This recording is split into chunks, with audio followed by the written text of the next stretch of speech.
যখন নিজের বাবা তার কুমারী মেয়েকে টানা 20 বছর যাবৎ ঘরে আটকিয়ে প্রতি রাতে ধর্ষণ করে, একদিন যখন এই ঘটনা এলাকাবাসী জানতে পারে তখন কি হয়। হ্যাঁ বন্ধুরা, আজকের ভিডিওতে আমরা জানবো নিজের বাবা তার আপন মেয়েকে কিভাবে ধর্ষণ করেছিল এবং কেন করেছিল ধর্ষণ, সেই ভিডিও আমি আপনাদেরকে দেখাবো। প্রতিটা মেয়ের কাছে সুপার হিরো হলো তার বাবা, কিন্তু এই বাবাই যখন 20টি বছর যাবৎ তার মেয়েকে ধর্ষণ করে তখন গল্পটি কেমন হতে পারে। আজ আপনাদেরকে তেমন একটি মুভি গল্প জানাবো যেটা সম্পূর্ণ সত্য ঘটনার উপর নির্মাণ করা হয়েছে। আর আপনি যদি অপ্রাপ্তবয়স্ক হয়ে থাকেন তাহলে মুভিটা এখানে স্কিপ করুন, কারণ এই ভিডিওর এক একটি অংশে অনেক খারাপ দৃশ্য দেখতে পাবেন যেগুলো শুধুমাত্র বিবাহিত হলে তবেই দেখুন। তো বন্ধুরা, সবকিছু বিস্তারিত জানতে ভিডিওটির 1 সেকেন্ডও না টেনে মনোযোগ সহকারে দেখতে থাকুন। শুরু করার আগে নতুন বন্ধুরা ভিডিওটিকে লাইক করে চ্যানেলটিকে সাবস্ক্রাইব করুন। তো চলুন শুরু করা যাক। মুভিটির শুরুতে আমরা সারা নামের একটি মেয়েকে দেখতে পাই যার বয়স 17। কিছুদিন পরেই তার 18 বছর হয়ে যাবে। আর সে সবার সাথেই হাসি খুশি থাকতো, মিলেমিশে থাকতো, শুধুমাত্র তার বাবার সাথে সারা। একদিন রাতে সারা একটা পার্টিতে যাবে বলে ঠিক করে, কিন্তু ওর বাবা কোনো মতেই ওকে পারমিশন দেয় না আর তার সাথে একটা বড় আকারে ঝগড়া বাজে। এরপর সারা ওর মাকে বলে, মা তুমি কিন্তু আমাকে পারমিশন দিয়েছিলে, কিন্তু এখন কেন না বলছো? তখন ওর মা ওর বাবাকে ভয় পেয়ে বলে, থাক আজ যেও না। এর জন্য সারার অনেক মন খারাপ হয় এবং রাগ করে আর আর্গুমেন্ট করতে থাকে। তারপর ওর বাবা ওর উপর রাগ করে রুমে পাঠিয়ে দেয়। তার রুমে তার বড় বোন এমিও ছিল। সে তাদের সাথেই থাকতো কারণ সে দূরে কোথাও চাকরি করছিল। রাতে সারা ওর বয়ফ্রেন্ডের সাথে ওই পার্টিতে ঠিকই চলে যায়। তারপর এমি সারার সাথে কথা বলার জন্য তার রুমে আসে, কিন্তু সারাকে কোথাও খুঁজে পায় না। এই কথা যখন সারার বাবা শুনে তখন তার খুবই রাগ হয় আর তখন সে সারার জন্য ওয়েট করতে থাকে। অন্যদিকে সারা তার বয়ফ্রেন্ডের সাথে কোয়ালিটি টাইম এক্সপেন্ড করছিল। পরের দিন সকালে যখন সারা বাসায় আসে তখন ওর বাবা ওর সাথে চেঁচাচ্ছিল আর তখন সারার মা চলে আসে। তারপর সারা নিজেকে বাবার হাত থেকে ছাড়িয়ে তার বেডরুমে চলে যায়। এরপর সারার সাথে এমি দেখা করতে আসে। এমি ওকে পার্টির বিষয়ে জিজ্ঞাসা করে আর সারার মা রিনিও সেখানে চলে আসে। তখন সারা বলে ওর যখন 18 বছর পূর্ণ হয়ে যাবে তখন ও এখানে থাকবে না। তখন সারা জানায় ও ফ্লোরিডা চলে যাবে, ওখানে গিয়ে সে জব করবে আর নিজের মতো করে জীবনটা স্পেন্ড করবে। আর এই কথা ওর বাবা শুনে ফেলে। তখনই সারার বাবা গোপন চাবি দিয়ে বেসমেন্টের একটা দরজা খোলে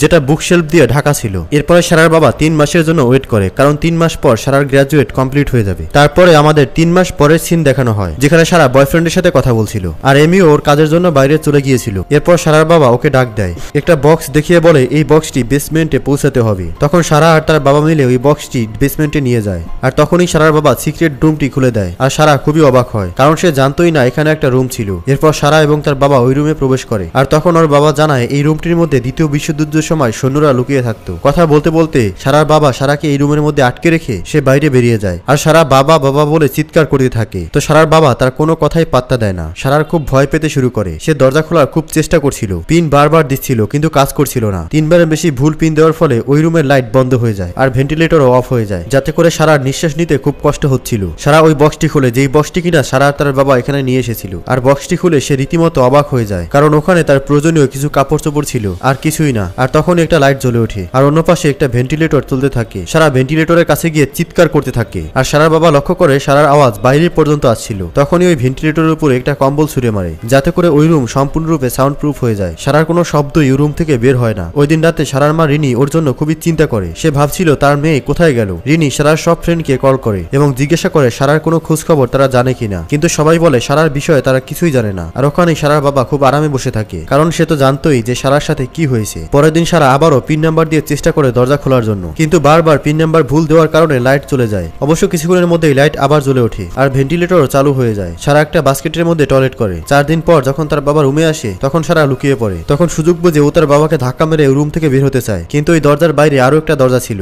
আর ওই দরজাটাও পিনের মাধ্যমে খুলতো। এরপর ওর বাবা সারার চুল ধরে টেনে হিসড়ে ওই রুমের মধ্যে নিয়ে আসে আর বলে আমি তোমাকে সবকিছু দেবো, তোমার যা যা প্রয়োজন সবকিছু দেবো এবং তোমাকে আমি মুক্ত করে দেবো। এর বিনিময়ে আমার সব কথা তোমাকে মানতে হবে। আর এটাই সারা মানতে নারাজ হয়ে যায় আর সারার বাবা রেগে গিয়ে সারাকে ধর্ষণ করে ফেলে। আর এখানে আমরা দেখতে পাই একজন বাবার পৈশাচিক রূপ। এরপরেই দেখা যায় সারার বারবার বমি হচ্ছিল। 1 সপ্তাহ পর সারার মা সারার হয়ে একটা মিসিং রিপোর্ট করে পুলিশ স্টেশনে। আর তখন সারার বাবা পুলিশকে জানায় সারা এখান থেকে চলে যেতে চেয়েছিল, দূরে কোথাও গিয়ে চাকরি করে নিজের জীবনটাকে গোছাতে চেয়েছিল। তখন সারার মা বলে সারা শুধুই স্বপ্ন দেখতো, ও কখনোই এমনটা করতো না। অফিসার তাদেরকে জানায় সারাকে তাদের সময় দেওয়া উচিত, হয়তোবা সারা তাদেরকে কল করবে, তারপরে এমনি চলে আসবে। অতএব সারাকে সময় দেওয়া উচিত, কারণ এই বিষয়টা পুরোপুরি ফিলিংসের। অন্যদিকে দেখা যায় সারা নির্জন রুমে খুবই চিন্তিত হতে থাকে। সে গ্রিসকে খুবই মিস করে। তখন গ্রিসকে দেখা যায় সারার বাড়িতে এসেছে এবং তাকেও খুব চিন্তিত দেখাচ্ছে। ডং তখন গ্রিসকে বলে সারা স্টিভস নামক একটা ছেলের সাথে চলে গিয়েছে। স্টিভস হলো সারার ছোটবেলার বন্ধু। তারা একে অপরকে ছোটবেলা থেকেই পছন্দ করত। তারা একসাথে দুজন অনেক দূরে চলে গিয়েছে। এটা শুনে গ্রিস খুব কষ্ট পায় এবং সেখান থেকে চলে যায়। এরপর 3 সপ্তাহ পরের দৃশ্য দেখানো হয়। ডং তখন সারার জন্য একটা কেক নিয়ে আসে,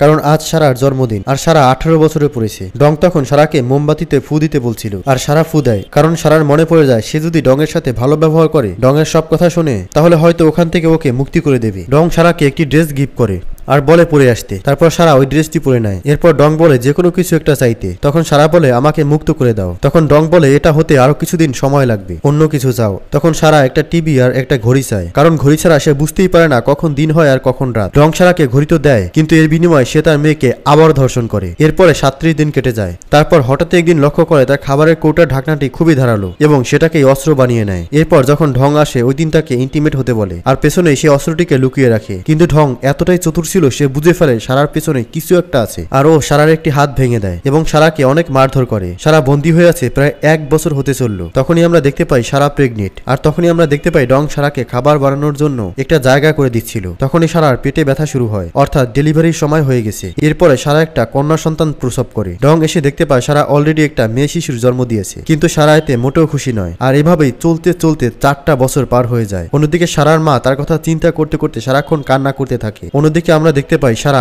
আবারও প্রেগনেন্ট, আর সে তার বাবার সাথে এজ এ স্ত্রী হিসেবে বসবাস করছে। ডং তখন সারাকে বলে আজ ওর প্রমোশন হয়েছে। এরপরে সারার বাবা তার আসল ওয়াইফের কাছে চলে আসে, মানে সারার মায়ের কাছে চলে আসে এবং বলে আজ আমার প্রমোশন হয়েছে। তখন রিনি বলে আজ যখন তোমার প্রমোশন হয়েছে তাহলে চলো আজ আমরা সারাকে খোঁজার জন্য একটি প্রাইভেট ইনভেস্টিগেশন নিয়োগ করি, যে কিনা আমাদের মেয়ের খোঁজ দিতে পারবে। এটা শুনে ঢং রেগে যায় আর বলে ওকে খোঁজার কোনো দরকার নেই, আমাদের অলরেডি একটা মেয়ে আছে, যে চলে গিয়েছে তাকে তার মতো থাকতে দাও। একথা বলে ঢং ওখান থেকে চলে যায়। এরপর ঢং সারার জন্য একটা টিভি নিয়ে আসে। এটা দেখে সারা আর সারার মেয়ে খুবই খুশি হয়। এটা তো সারার জন্য অনেক বড় ব্যাপার, যে কিনা এত বছর যাবত একা একা এই রুমের মধ্যে বন্দী হয়ে আছে। এভাবেই সময় কেটে যায়। তারপর সারার একটা ছেলে সন্তান জন্ম হয়। এমনই একদিন সারার মেয়ে মিলির খুবই জ্বর হয় এবং খুব অসুস্থ হয়ে পড়ে। তখন ডং ওর জন্য ওষুধ নিয়ে আসে, কিন্তু ডং যে ওষুধটা আনে সে ওষুধটা মূলত প্রাপ্তবয়স্কদের জন্য, যেটা সারা ওর মেয়েকে খেতে দিতে চায় না। তখন ডং বলে তুমি ওর মা, তুমি এটা ভালো বুঝো, এটা তুমি হ্যান্ডেল করো। তখন সারা ওর উপর খুব রেগে যায়। এরপর সারা মিলিকে একটা গল্প শোনায়। সে বলে একজন রাজার একটা মেয়ে ছিল, সে মেয়েটিকে অনেক ভালোবাসতো, কিন্তু মেয়েটির পাখনা রাজা কেটে দেয়। মূলত এখানে সে নিজের গল্পই মেয়েকে শোনাচ্ছিল। এরপর সময় যেতে থাকে, আর ক্রিস একদিন আবারও সারাদের বাসার সামনে আসে, আর তখন ওর সাথে এমির দেখা হয়। তখন ক্রিস এমিকে সারার কথা জিজ্ঞাসা করছিল, আর কথায় কথায় এটাও বলে দেয় সারা তো তার বন্ধু স্টিভসের সাথে চলে গিয়েছে। তখন এমি জিজ্ঞাসা করে ক্রিস একথা জানলো কিভাবে? তখন সে বলে একথা তো ওদের বাবাই বলেছে। একথা শুনে এমি খুবই অবাক হয়, আর এমি তখন বলে আমার মাঝে মাঝে মনে হয় সারাকে ওর বাবাই হয়তো কোথাও সরিয়ে দিয়েছে। আবার এটাও মনে করে হয়তো সারা দূরে কোথাও গিয়ে ওর নিজের জীবনটা নিজের মতো করে গুছিয়ে নিয়েছে। অন্যদিকে মেলি সারার সাথে জেদ ধরে বলে তাকে যেন পার্কে আর চিড়িয়াখানায় ঘুরতে নিয়ে যাওয়া হয়, কিন্তু সারা ওদের সাথে কোথাও যেতে পারবে না। তাই সারা ওদের সাথে ঘরের মধ্যেই খেলতে শুরু করে। আর এরপরেই দেখা যায় সারা আবারও প্রেগনেন্ট, আর রিনি ঢঙের সাথে খুবই ঝগড়া করতে থাকে, কারণ এমি গ্রিসের সাথে যে কথা হয়েছিল তা রিনিকে বলে দেয়। তখন এমি বলে যে তুমি সব সময় ওকে ঘরে বন্দি করে রাখতে চেয়েছিলে, আর সবসময় ওকে রাগচাপে রাখতে।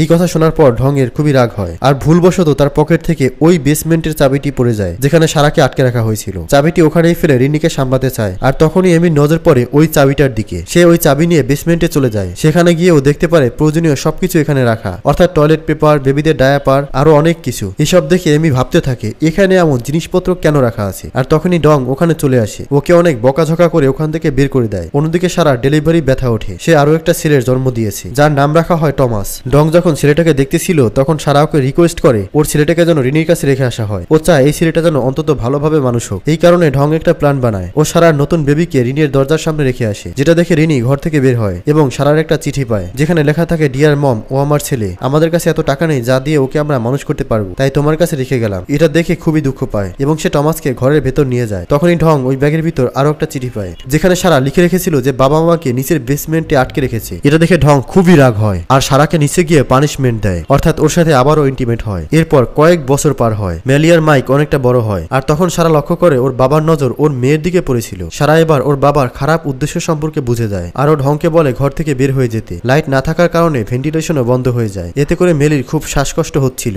আর ও ভেন্টিলেশনের কাছে বসে কান্না করছিল আর ভাবছিল ওকে এখান থেকে বের হতেই হবে। ওর কোনো বন্ধু নেই, ওর সাথে খেলার কোনো সাথী নেই। মেলির অবস্থা সারা বুঝতে পারছিল, কিন্তু ওর কিছুই করার ছিল না। অন্যদিকে টমাসকে ওর দাদি ভালোভাবেই বড় করছিল। এরপর হঠাৎ একদিন বৃষ্টি হচ্ছিল, আর বৃষ্টির পানি সারার গায়ে পড়ছিল। তখন সারা বুঝতে পারে এখান থেকে হয়তো বের হওয়ার কোনো পথ রয়েছে। সারা নোটিস করে যে ছাদের এক কোনায় কিছুটা কাঁচা দেওয়াল আছে, যেটা খুললে হয়তো ও কারোর সাহায্য পেলেও পেতে পারে। ও ওই জায়গাটা খুঁড়তে থাকে, খুঁড়তে খুঁড়তে রাত হয়ে যায়। ওই খোদাই হওয়া জায়গাটা দিয়ে সারা লাইট মারে, তখনই একটা লোকের নজরে পড়ে ওই লাইট। কিন্তু বিপত্তি ঘটে তখন যখন লোকটি সারার বাবাকেই বলে যে আপনার বেসমেন্ট থেকে লাইটের আলো দেখা যাচ্ছে। এর ফলে ঢং এসে সারাকে আবারও অনেক মারধর করে। তখন মিলি এবং মাইক খুবই ভয় পায়, কিন্তু অতিরিক্ত পেটে ব্যথা পাওয়ার ফলে সারার পেটের বাচ্চাটি ওখানেই মারা যায়। এর ফলে মিলি অনেক দুঃখ পায় এবং সারা অনেক কান্না করতে থাকে, আর সারাও মানসিকভাবে অনেক ক্ষতিগ্রস্ত হয়। আর এদিকে ওই বাচ্চাটিকে নিয়ে কবর দেয়। এরপর যখন ডং আসে তখন সারা তাকে জিজ্ঞাসা করে থমাস কেমন আছে। ডং জানায় থমাস খুবই ভালো আছে, আরো নেক্সট সপ্তাহে টুর্নামেন্ট খেলতে যাবে। মাইক তখনই তাকে বলে ওঠে আমিও খেলতে যাই, আমাকে কবে বাইরে যেতে দেবে। ডং তখন জানায় যখন তোমার মা আমার সব কথা শুনবে তখনই তোমরা কেবল বাইরে যেতে পারবে। তখনই সারা বলে ওঠে মাইক যা বলছে ভুল বলছে, ওর জন্য আমি সরি। এরপর ডং ওখান থেকে উঠে চলে যায়। মাইক আর মেলি মিলে ওর মায়ের উপর চিৎকার চেঁচামেচি করে আর বলে আমরা কি ভুল করছি যার জন্য তুমি তার কাছে সরি বললে। আর ওরা বাইরে যাওয়ার জন্য জেদ ধরতে থাকে। সারা বলে আমি যা করছি তোমাদের ভালোর জন্যই করছি, তোমাদেরকে প্রোটেক্ট করার জন্য করছি, কিন্তু তবুও ওরা একথা মানতে চায় না। এরপরে সারার অনেক রাগ হয় আর সারা ঘরের সমস্ত জিনিস ভাঙচুর করতে থাকে। সারা নিচে শুয়ে পড়ে আর ক্রিসকে মনে করতে থাকে, কারণ ওর জীবনে পাওয়া শেষ ভালো মুহূর্ত ওটাই ছিল। ক্রিসের সাথে কাটানো মুহূর্তগুলো ও কখনোই ভুলতে পারে না। তখন মাইক আর মিলির খুব খারাপ লাগছিল যে ওদের ব্যবহারের জন্যই ওদের মা এত চিন্তিত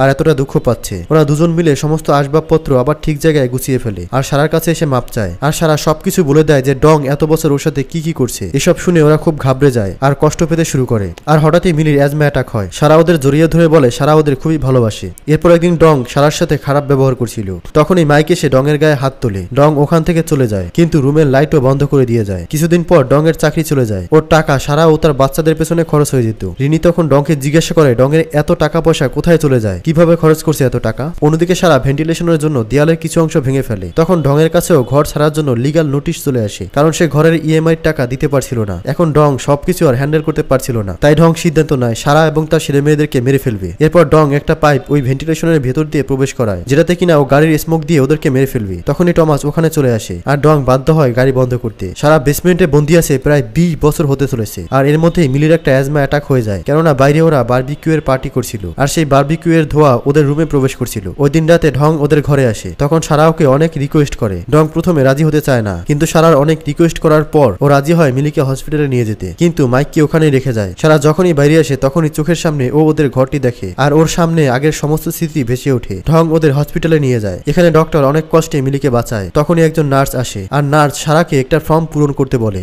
কিন্তু সারা এতদিন পর বাইরে এসে ও খুব ইমোশনাল হয়ে যায় আর ওর চোখের পানিতে ফর্মটি ভিজে যায়। ডং যখনই একটা নতুন ফর্ম আনতে যায় তখনই সারা সুযোগ বুঝে ওই নার্সের কাছে যেতে থাকে এবং পেছন পেছন ঢংও আসতে থাকে আর সারা নার্সকে জড়িয়ে ধরে প্লিজ হেল্প মি। তখন ওখানে ভাগ্যক্রমে একজন পুলিশ অফিসারও থাকে আর সে ঢংকে ধরে ফেলে। সারার সাহায্যে ঢংয়ের সমস্ত অপকর্মের কথা এক এক করে সবার সামনে আসতে থাকে। বেসমেন্ট থেকেও মাইককে বের করা হয়। এসব দেখে রিনি খুবই আঘাত পায় আর ঢংকে জেলে পাঠিয়ে দেওয়া হয়। কিছুদিন পর দেখা যায় ওরা 3 ভাই বোন মিলে খেলাধুলা করছে আর সারা ওর মা আর বোনের সাথে বাইরে বসে আছে। আর তখন ওখানে ক্রিস আসে। ক্রিস এখনো বিয়ে করেনি, কারণ সে এখনো সারাকেই ভালোবাসে। ক্রিসকে দেখে সারা খুব খুশি হয় আর ক্রিস সারাকে নিয়ে বাইরে ঘুরতে যায়। আর এই সিনেমাটি এখানেই শেষ হয়। এই ঘটনাটি সম্পর্কে আপনার মন্তব্য অবশ্যই কমেন্টসে লিখে জানাবেন। ধন্যবাদ।